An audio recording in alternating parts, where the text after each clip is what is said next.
Disney has a Star Wars sabotage problem. First, we had Kathleen Kennedy 3 months ago revealing nothing really happens in the Mandalorian and Grogu movie. Then, it was Pedro Pascal telling us details that lowered the stakes dramatically. And of course, the whole franchise was derailed off course after the sequels, after Gina, after Mando Season 3, and we can keep going and going and going. But today, a new challenger has entered the fight. Can you believe it's Sunny Hostin of Disney's The View, and she's sabotaging Star Wars with all her might.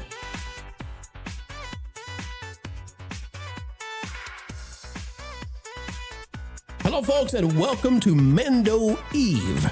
That's what we're calling it because tomorrow is the big day. Star Wars returns to the silver screen after 7 years of hiatus. Bob Iger, of course, former CEO of Disney, told us, well, we got a Star Wars fatigue problem.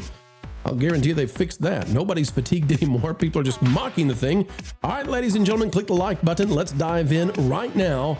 Boy, oh boy, I cannot believe the person who is derailing Star Wars in its final opportunity. The last hours, right? It's 11:59 on the clock. Midnight strike soon. Fourth quarter. Last 2 minutes to go.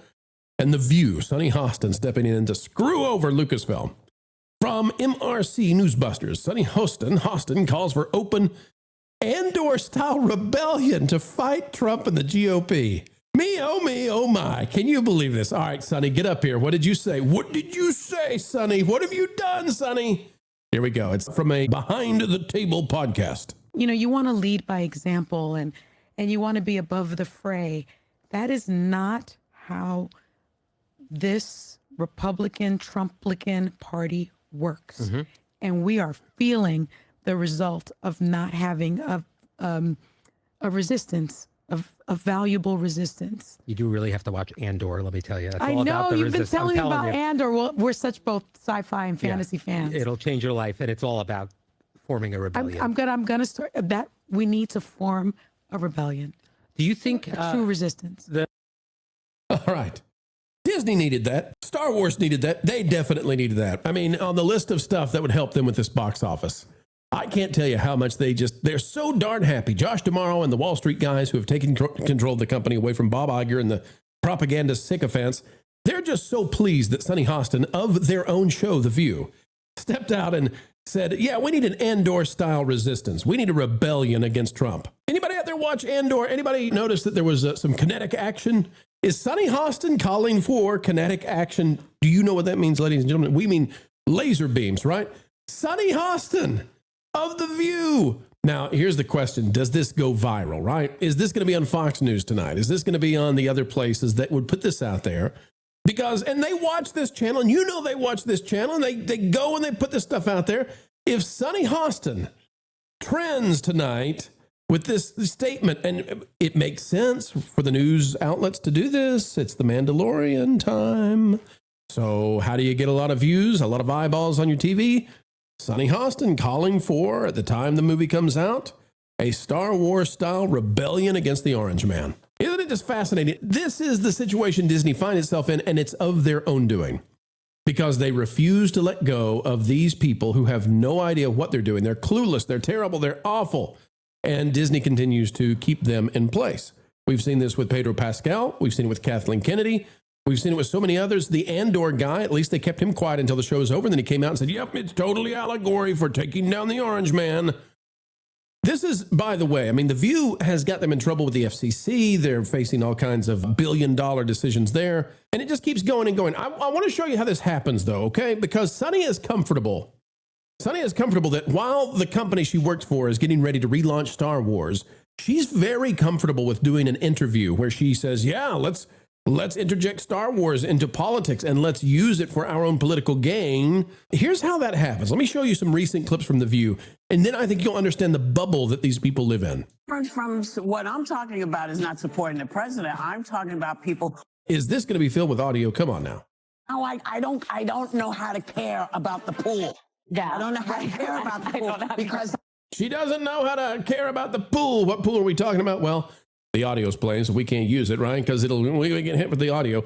Whoopi Goldberg claims renovations to the reflecting pool are about voter suppression. Yep. So if this is the kind of stuff Disney puts out on network TV every single day, and they do, and there's never any pushback, nobody gets in trouble for it, right? Then you can understand why Sonny Hostin thinks I can come out and I can use Star Wars as a vehicle for my own political beliefs, and Disney's stuck with me. All right, here's another one. ABC News co-host Joy Behar claims we're all going to die because Trump wants to lower drug prices with Trump RX. All right, here we go. Let's see. Please just be a regular clip. Okay. First of all, you lie down with dogs, you wake up with fleas. All right, that's number one.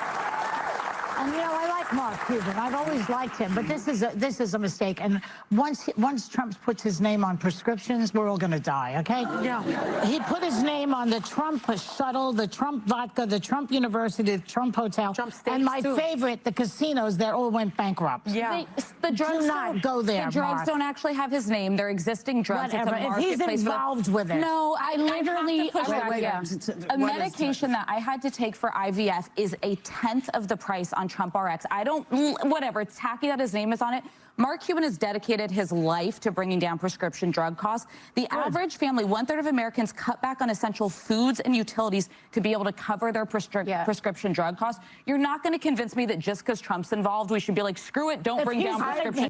Somebody at Disney has told her, you got to step up and defend because we're going to get whacked by the FCC. But here's what the crazy ladies have to say back to that. He's going to make a profit out of it. Don't take it. I completely agree with that. Americans I agree with you, Joy, on this one. No. He is a failed businessman. And if you heard what he said, we both want to make people well. Is Trump worth over $1 billion?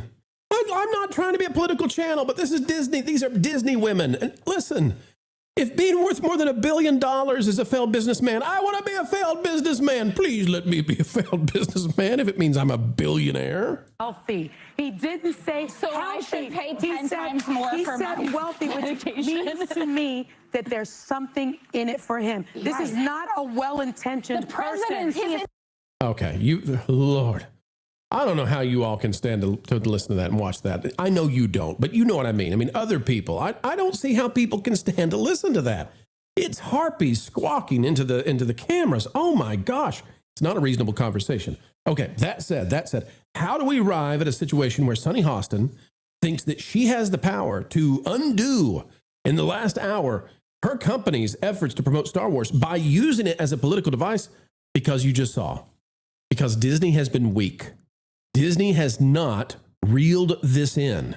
And they have people who go out there like Mark Ruffalo and gets promoted at every chance. Sonny Hostin, who's still on the air, and all of these View crazy ladies. They have been held on, kept on, defended. Jimmy Kimmel too.